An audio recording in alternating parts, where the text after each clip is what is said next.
Portland students are settled back into classes, but there's still a lot of political dust flying around the wake of the district's first ever teacher strike. And even if you don't have kids in the Portland Public School District, this strike was noteworthy. It's influencing how other union negotiations in the area play out, and it's also leading to larger legislative level conversations about how our state funds public schools. On top of all that, it was also just kind of messy and dramatic in a way that made us eager for a post-game style analysis from someone on the front lines. So today on CityCast Portland, OPB's K-12 education reporter Natalie Pate is here to share what all the major stakeholders are saying in the strike's aftermath and what it means for the future of Portland's public schools. It's Thursday, December 7th. I'm Claudia Meza, and this is what Portland's talking about.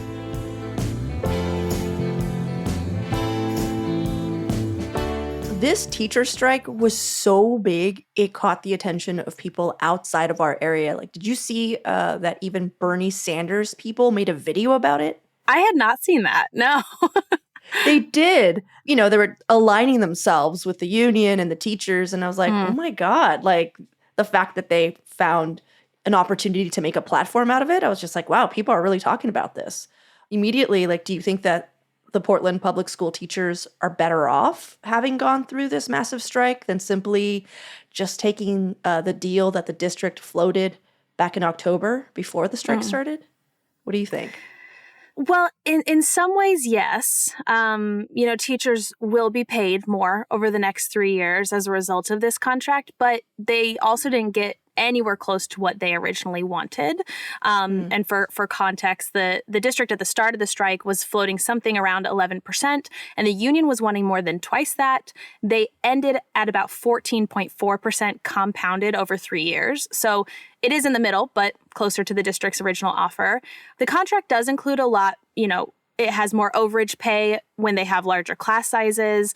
It creates class size committees to address things at individual schools. They've now earmarked $20 million to go toward building repairs, temperature control, reviewing pest management. There's more resources for special education. Pest management. So I'm hearing the rats are gone. Yeah. the rats are on the way out. Okay, that's great. That was a very visceral, point of the strike. And I think one thing that I do think is important to note is we obtained some of the pest complaint logs to the district. And for the month of September, there had been 19 rodent-related complaints across all 80 plus campuses. So take that information as you will. I think some people will be like, why are there rodents at all? Some people will also be like, a lot of these buildings are old and are getting updated and rats and mice exist. So I think take that information as you will, but they are reviewing their pest management system as part of this contract. And just to add a few more things, they are getting extra pay for bilingual staff. They've got more resources for special education. There's more mental health support for students. And they've made some changes to the discipline process that prior to this contract was really seen as disproportionately impacting students of color. So there are a lot of things in this contract that are considered big wins by the teachers. That's awesome. Yeah. But before we jump into, because I want to ask about the students specifically, I want you to know, Natalie, that the rats did make it to Bernie Sanders' video. That was a point. There you go. I feel like it rings a vague bell. I don't remember that. But I will say that during the strike, all the reporters were just constantly trying to stay on top of everything. And I'm sure we missed plenty. No, I'll send you the video. It was cool because it made, what they're doing feel even more important. But I did laugh at the fact that I'm like, this is what they're highlighting. They're just like, the rats, So there was one of the slogans was I'm going to mess it up on memory, but it was hot, cold, rats, mold, this stuff is getting old, or, something like that. And I mean, I do no one wants rodents in the classroom who aren't class pets. There's a perception of that feels very visceral, very unsettling. So what about the students? Are they better off?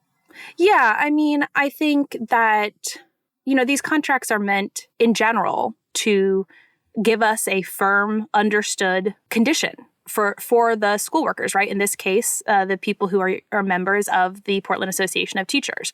And those people include, teachers, coaches, counselors, like includes all licensed staff, right? Substitutes, etc. So this contract does have a direct impact on how schools are run day to day. And I think a lot of people understood that about the strike and understood that they were arguing for the points that they were arguing because they care about the students. I don't think anyone at the table doesn't. But I do think that there are some clear things that came out of the contract, like they're tripling the response team for mental health supports. That for students will be a direct impact to them. There will be 3 times as many staff members available to help with this. And I think that is substantial. So it seems like the teachers and the students are better off, but it also kind of seems like everyone's a little mad. Like, what do people say about a good compromise? Like, everyone has to leave a little unhappy. Could you walk us through what's being said? Like, let's start with the teachers and the union. Like, what's their post-game analysis? Yeah. Well, so I do think it's important to keep in mind that there's union leadership, there's union members, there's individual teachers, right? Like, just like any major group, you're going to have a variety, a spectrum of opinions throughout. So I give that caveat. But the union and the school board overwhelmingly approved the contract. PAT ratified the contract with nearly 95% approval, and the school board passed it unanimously. So from that perspective, both sides are on board, right? Okay. And a lot of the initial pushback that we saw right after the deal was reached, that came at least from students, parents, community members, was really more around the return to school plan. And the biggest concern was making the first week of winter break a school week. There have been some individuals who I've heard from who are upset about a couple specifics within the contract. Some felt like the cost of living increase was nowhere close to where they expected it to land or wanted it to land. They're glad that it's higher. And it does seem to be in keeping with some comparable districts, but that's one of the more, notable complaints. But I think the biggest one that I've heard from is around the class sizes. I think a lot of students and PAT members felt the strike was appropriate and needed because they wanted those hard caps on class sizes that the union was pushing for. That would have set a very firm limit on when people, if a teacher had reached their max amount, instead of paying the teacher more for more students, which the district already did and now is increasing, they would have put that student in a different class or maybe even a different school under those really firm, hard class size caps. And the district was like, that's a non-starter.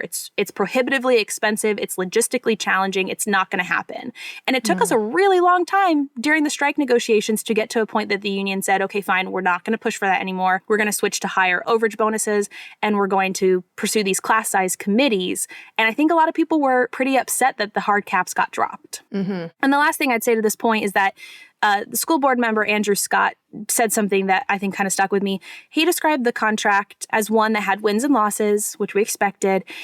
And he said that he described the union's initial proposal as one that was more of a transformational contract. And I think that was kind of a note throughout it that a lot of people were saying, this contract is aiming to address decades of underfunding, understaffing.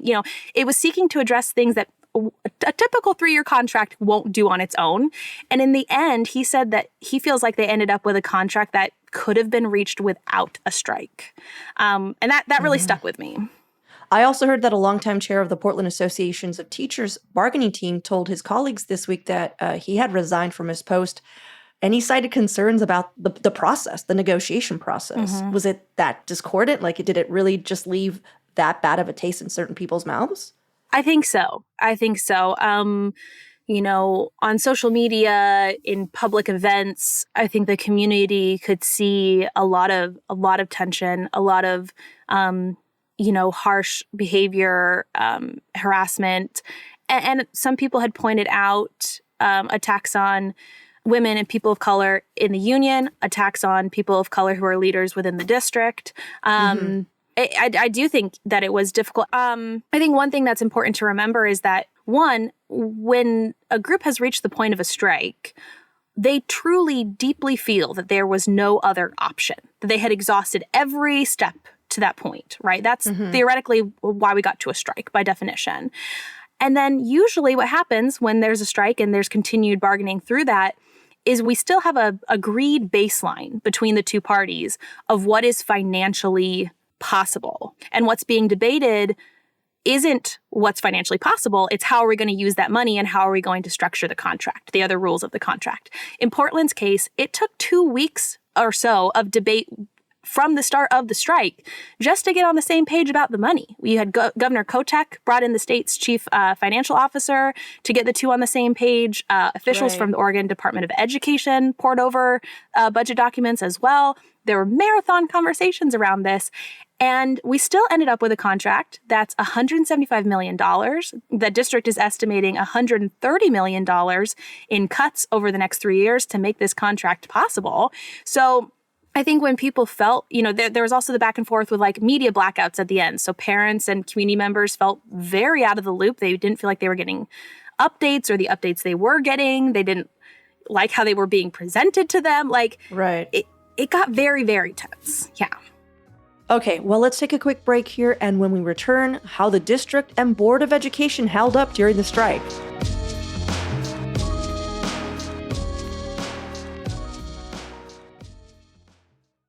So, from your experience of covering this strike day in and day out, like, how do you think the big players did, navigating the strike, like the superintendent, Guadalupe Guerrero, or the head of the board? Like, how do you think that they handled it well? Like, could have things gone better? I'm just curious. Yeah. Well, what I'll say as a reporter, it was really hard at times to get concrete, updated information from the district or the union. And the main reason wasn't because they weren't responding necessarily. Like, sometimes that was the case. It was hard to reach them during bargaining, things like that. But they also just regularly disagreed on basic facts. And that was very frustrating. And again, kind of goes back to that, like, if we all had a foundational understanding of where we started, I think it could have been a very different process. The media blackout at the end that I mentioned earlier made it really hard for us to get information. It made it hard for families to get information, and everyone was freaking out going into the Thanksgiving holiday. So I think those things were particular rough spots. I think if you ask the union leaders and strike supporters how they felt about how the district handled it, they felt like the district kept going back on its word. They kept moving the goalpost, refused to meet with them in the middle. Both sides argued that the other wasn't bargaining in good faith. There were threats of unfair labor practice complaints on both sides too. But I also think, from the district and board's perspective, it was a very tense, very complicated situation. They were dealing with a side that for a while wasn't acknowledging what they argued were their financial constraints. You did have community members targeting Guadalupe and other district administrators, as well as individual school board members, online, at their homes, on their personal cell phones, with vandalism. And I do want to note that the union has repeatedly said that they condemn the vandalism and that was separate from them. But those things were all happening. Jeez. So yeah. I definitely don't envy being in that position. I will say that. Yeah. And, the district, like, their big proclamation basically was just like, hey, man, we just can't afford it. Like, it wasn't like, we want to give you everything, we just can't afford it. Like, they repeatedly said that they need a new source of funding. And school board member Andrew Scott went on the record and he said, we cannot afford it because the governor and legislature have failed to adequately fund education in Oregon, full stop. Which I thought was really interesting because Governor Kotek came in a few times, like you said, during negotiations, making some broad statements urging for the strike to be resolved. But, she really couldn't do much. And last week she announced she plans to spearhead a statewide conversation over how to address the number of systemic challenges plaguing the state's public school system. And to me, it just seems like a lot of talk and deflection when the very basic underlying issues seem to have already been pointed out. It's just a lack of funding. Like, what do you think? Like, is it that simple? Like, would more funds prevent more strikes? Or is it something that really does need like a whole conversation tour as Governor Kotek is suggesting? Right. I'd say it's probably a yes and situation, right? Like, these contracts cost money to pay people, to pay for new HVAC systems and to bring on more staff that helps with planning time and costs of living increases, right? Like, all those things do take money. All districts need it. And we know that with inflation and with the learning impacts since COVID, that there's higher student needs, both academically and also socially, emotionally, right? So we know the need is extra high. We know that it's hard to retain staff. We want people to stay in education. So there's all these reasons why more money should be invested. So I don't think that's out of question to be asked. And as you said, the governor, she paid a lot of close attention to this. And one of the specific things, so I agree that some of the solutions she's proposing right now seem much more kind of statewide conversations about addressing those concerns. And those things I think we'll see less impact day to day for a while. However, one of the things that she is considering is a minimum statewide teacher salary. And I think that would be interesting. And so for context, the average teacher salary in the Portland School District right now is in the mid 80,000s. The contract will slightly change that over time. And the starting salary is closer to 50,000. So if there was a statewide minimum, that would be really interesting. That would be a pretty big game changer. And then there are other things that I think that the strike is going to kind of be at the center of conversation for things at the state legislature when they're talking about the quality education model, which to Andrew Scott's point, the state has never funded to the level that its own QEM says we need to in order to provide the level of quality education that we want to provide in Oregon. What is QEN? Yeah, so that's the quality education model. It's basically the state's analysis to, this is oversimplifying it, but it's the state's analysis to say, we want schools to be at this point, we are down here, how do we get from here to there?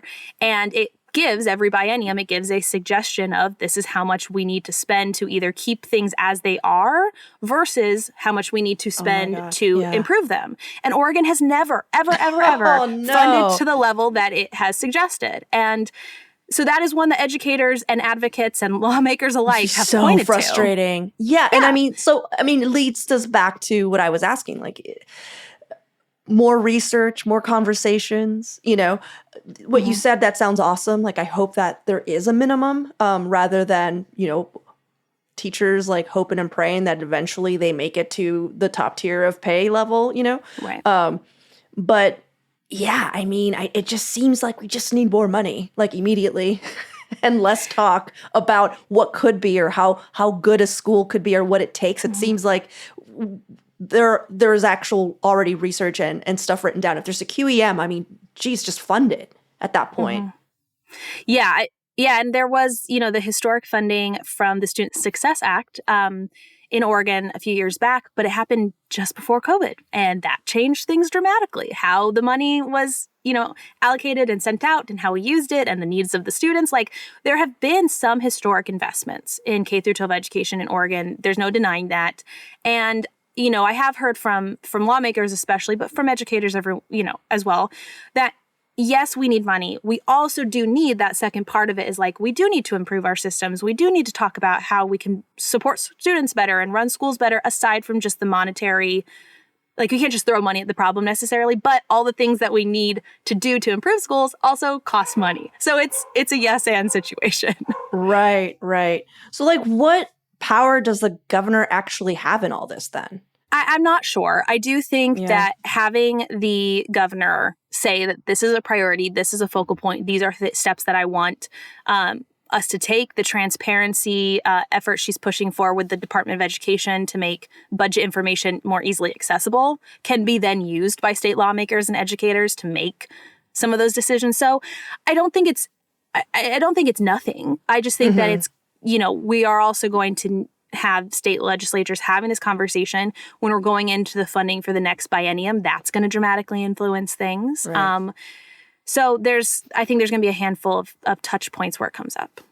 Yeah. I heard other districts are still negotiating. Do you think all that's transpired is going to directly influence the outcome of those negotiations? Like, are you already seeing that, or? Yeah. No, I think the Portland strike, I think, is going to be really interesting because with Evergreen and Camus's strike at the start of the school year. Now, those were in Washington, which has a slightly different funding structure and all of those caveats. But Portland was watching those. And they, leaders of the association did tell me that their spirits were kind of buoyed by seeing these other districts use a strike to move the needle. They found some direct results of that strike, and that was encouraging, that, emboldened PAT going into the strike. That said, I've been talking with some other districts who are in continued negotiations, and I've said, are you watching Portland? Like, how is that going to influence your decision? I think it's going to depend on individual districts and where they are. I know last I heard, Ben Lapine is seeming to make some positive progress in their negotiations. So there seems to be some hope that a strike can be avoided there. Salem-Keizer, things seem to be getting worse and worse with their budget situation and with their relationship with their unions, both the classified and licensed unions there. But at the same time, because Portland's lasted so much longer than anyone anticipated, and it got as tense as it did, that is one other layer where Salem-Keizer's like, okay, we have a much deeper idea of like the potential negative impacts of the strike too. So I don't know which one's going to kind of win in the end. I think there is some encouragement that like, well, if Portland can do it and they reach this contract, we might need to strike too. And then there's a side of them that might say, wow, it got so messy and so tumultuous. If we can avoid it, I think they will. But yeah, I think that was the case with every strike, is everyone wants to avoid it until they can't. So I don't know. Yeah, that's really interesting. Well, we talked a little bit about, like how the students came out post-strike, and I'm wondering about their families in particular, because there seemed to be a lot of public support for the teacher strike from students' families. Some of them were joining the picket lines. Where are they sitting with it now that it's all over? Because I heard that there was some complaints about, the makeup days that have to be added over the winter break. The fact that, there was absolutely no movement on class sizes seems to have also really ticked some parents off. Like, what are you hearing? Yeah, I think the interesting thing with the class size in particular is that one of the main hangups at the end was around those class size committees. There are these new committees that were added through this contract. And the main question was how involved parents should be. And you had lots of parents saying, well, we want to be involved. But then you also had a lot of people being like, but this isn't the reason to keep striking. Like, let's have this conversation, but like, let's not keep striking over this.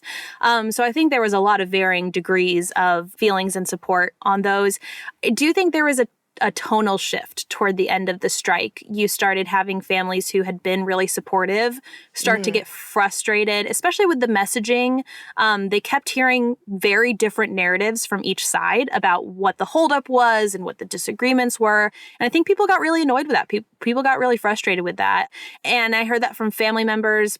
But I also heard that from some union members too. I saw one email from a teacher saying that she couldn't afford to keep striking, so she was going to go back to work even if the strike hadn't ended by a certain date. And thankfully, the timeline worked out so that, to my knowledge, that didn't have to happen for that individual. But I do think there were a lot of people who were like, this lasted way longer than we thought.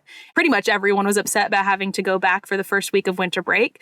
And there were some people who were really upset about some of the individual things in the contract. I think for the most part, though, everyone is still processing it. They're glad the strike is over. They're glad students are back. Their primary concern is making sure kids get caught up. And I think they feel, the people who were involved throughout and had been pretty vocal supporters of PAT, I do think everything I've heard from them has been very much like, because we were consistent, because we stuck together, because we did this strike, we were able to get to this point. And I think in that regard, they're still supportive and proud that the strike happened in that way. Right. Especially since there's been so many positive outcomes from it, right? I mean, it's not like it was a total wash or something. Well, last question.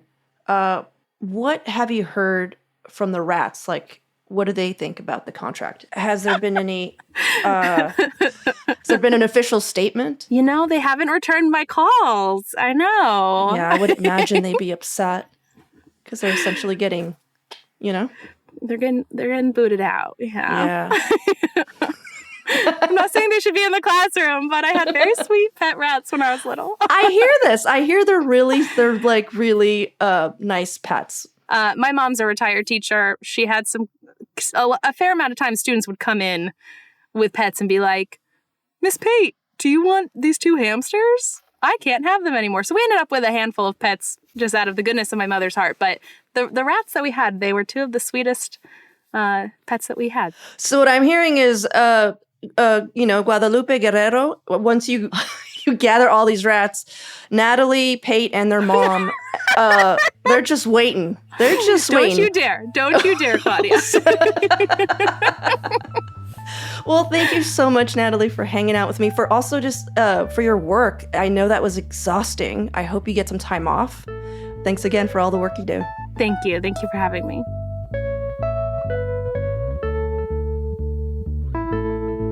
And now for some upcoming events. This weekend, you can cross more off your holiday shopping list at Naya's Native Made Winter Marketplace, which is happening at the Lloyd Center from 11 a.m. to 6 p.m.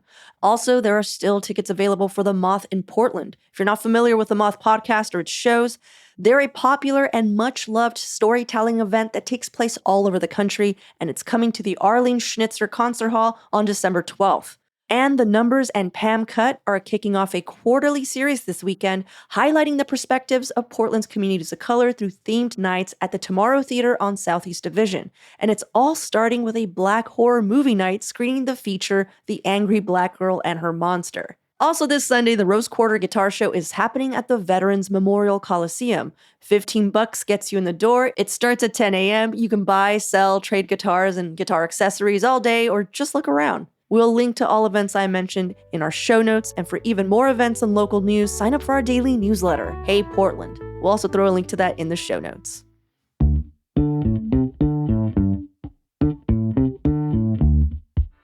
Well, that's all for today here on CityCast Portland. Thanks so much for listening. We'll be back tomorrow morning with more from around the city. Until then, see you at Slim's.